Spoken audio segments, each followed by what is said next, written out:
The A-7 Corsair II saw extensive action during the Persian Gulf War in 1991. Operating primarily from aircraft carriers, A-7s conducted numerous sorties against Iraqi military targets. They performed a variety of missions, including close air support, interdiction, and strategic bombing. The A-7's precision and reliability contributed significantly to the coalition's air campaign, helping to degrade Iraqi military capabilities and support ground operations. In the early 1960s, the United States Navy began considering the need to replace its fleet of Douglas A-4 Skyhawks, a light attack aircraft that had been in service since the mid-1950s. Despite the A-4's success and continued production until 1979, some Navy officials and key figures, including Secretary of Defense Robert McNamara, believed that a more capable attack platform was needed, one that could potentially achieve supersonic speeds, carry heavier payloads, and fly further than its predecessors. In December 1962, the Naval Base Airstrike Force Study Group initiated a detailed study to evaluate the effectiveness and cost estimates for potential replacements. This team analyzed 144 hypothetical aircraft configurations to determine the optimal characteristics for a new attack aircraft. Their findings revealed that a subsonic aircraft could outperform a supersonic one in terms of practicality and cost-effectiveness. A subsonic design would allow for a smaller, cheaper, and easier-to-manufacture airframe, enabling the acquisition of more units than a comparable supersonic model. This approach would also speed up development. A critical aspect of the SBASF's recommendations was the emphasis on precise weapon delivery, which would reduce the cost of ammunition per target. On May 17, 1963, these criteria were formalized into a draft requirement known as HAL. Shortly thereafter, on May 29, 1963, the Navy issued a request for proposals based on this requirement. To further minimize costs, all proposals were required to be based on existing designs. By September 1963, all proposals had been submitted, and by early November, the evaluation process was complete. On February 8, 1964, Congress approved funding for the VAL program, and 3 days later, Vaught's design was selected as the winner. A contract for the initial batch of A-7 aircraft was awarded to Vought on March 19, 1964. The first mock-up review took place on June 22, 1964. In 1965, the new aircraft was named the A-7 Corsair II, drawing a connection to Vaught's legacy of producing capable fighter and attack aircraft. The name Corsair II was a nod to the famous F-4U Corsair, which had earned a distinguished combat record during World War II and the Korean War. This naming convention was intended to establish a lineage between Vaught's aircraft, highlighting their tradition of excellence in the ground attack role. The A-7 Corsair II was developed as a subsonic light attack aircraft to replace the aging A-4 Skyhawk and to meet the U.S. Navy's need for a more capable and cost-effective attack platform. Its design, based on the successful F-8 Crusader, emphasized precision weapon delivery, ease of production, and operational efficiency. Rapid progress ensued, and on September 27, 1965, the first A-7A completed its maiden flight.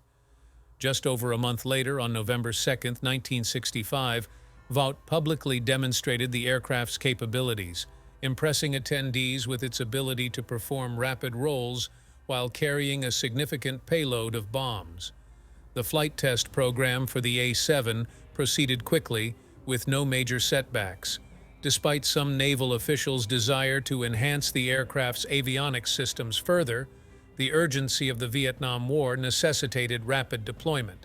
By October 14, 1966, enough A-7As had been delivered to form the first squadron, and by February 1, 1967, these squadrons reached operational status. By December of that year, A-7s were deployed overseas, participating in combat operations in Vietnam. The initial contract in June 1964 called for 7 development aircraft and 35 production models. A subsequent contract in September 1965 ordered an additional 140 aircraft, and a third contract added 17 more, bringing the total to 199 A-7A aircraft. However, the A-7A was found to be underpowered, leading to a large order for 196 improved A-7B variants, which featured the more powerful Pratt & Whitney TF3008 engine.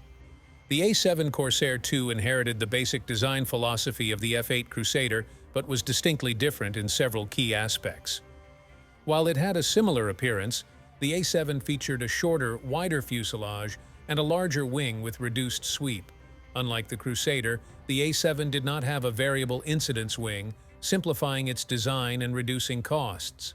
The wing of the A-7 was equipped with 6 pylons, capable of carrying up to 6,800 kilos of bombs or other equipment, enhancing its payload capacity. The aircraft's controls included conventional outboard ailerons, larger slots on the wing's interior, and a dogtooth gap on the wing leading edge. The airframe also featured a large air brake on the underside and a robust landing gear system designed for aircraft carrier operations, with a 2-wheel nose gear that was steerable for precise deck handling. Initial versions of the A-7 were powered by a single Pratt & Whitney TF30P6 turbofan engine, producing 11,350 lb of thrust. This engine, which did not require an afterburner for its subsonic role, was also used in other contemporary combat aircraft like the F-111 Aardvark and early Grumman F-14 Tomcats. Subsequent A-7 variants were equipped with more powerful engines, such as the Pratt & Whitney TF-30-8 and Allison TF-41A2, the latter being a licensed model of the Rolls-Royce Spey engine. These upgrades addressed initial performance issues, including compressor stalls and inadequate thrust. The A-7 was armed with 2 cannons mounted on the underside of the nose, which were later replaced in some variants by a single M61A1 Vulcan rotary cannon. For self-defense, the aircraft could carry AM-9 Sidewinder air-to-air missiles on fuselage mounts. One of the A-7's groundbreaking features was its head-up display, HUD, made by Marconi Elliott, which provided vital flight and targeting information directly in the pilot's line of sight. The aircraft also included the Predictive Map Display System, which accurately showed the aircraft's position on maps at various scales, enhancing navigation precision.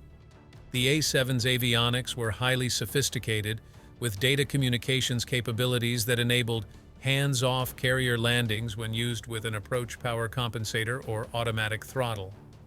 The head-up map display, located below the radar area, was linked to the inertial navigation system, providing a high-resolution view of the aircraft's position on tactical maps. The LTV A-7 Corsair II played a crucial role in several major conflicts from its introduction in the 1960s until its retirement in the 1990s. Designed as a subsonic light attack aircraft, the A-7 proved its worth through its versatility, reliability, and advanced avionics. The A-7 Corsair II made its combat debut in the Vietnam War.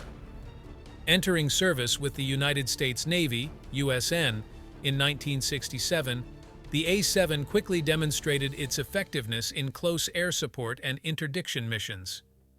The aircraft's ability to carry a heavy payload of bombs and precision-guided munitions made it ideal for targeting enemy infrastructure, supply lines, and troop concentrations.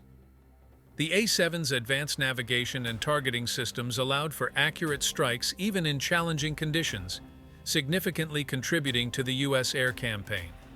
In October 1983, the A-7 Corsair II was deployed during the invasion of Grenada, known as Operation Urgent Fury.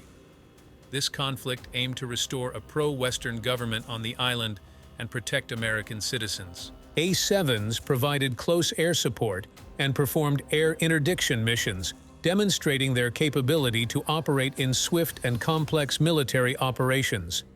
Their precision and reliability were crucial in the success of the mission, supporting ground troops and disabling enemy defenses. From the jungles of Vietnam to the deserts of the Middle East, the A-7 proved its worth in diverse combat environments. Its ability to deliver precise and powerful strikes, combined with its advanced avionics and robust airframe, ensured that it remained a vital asset to the United States and its allies for over 3 decades. The legacy of the A-7 Corsair II continues to influence modern aircraft design and military strategy.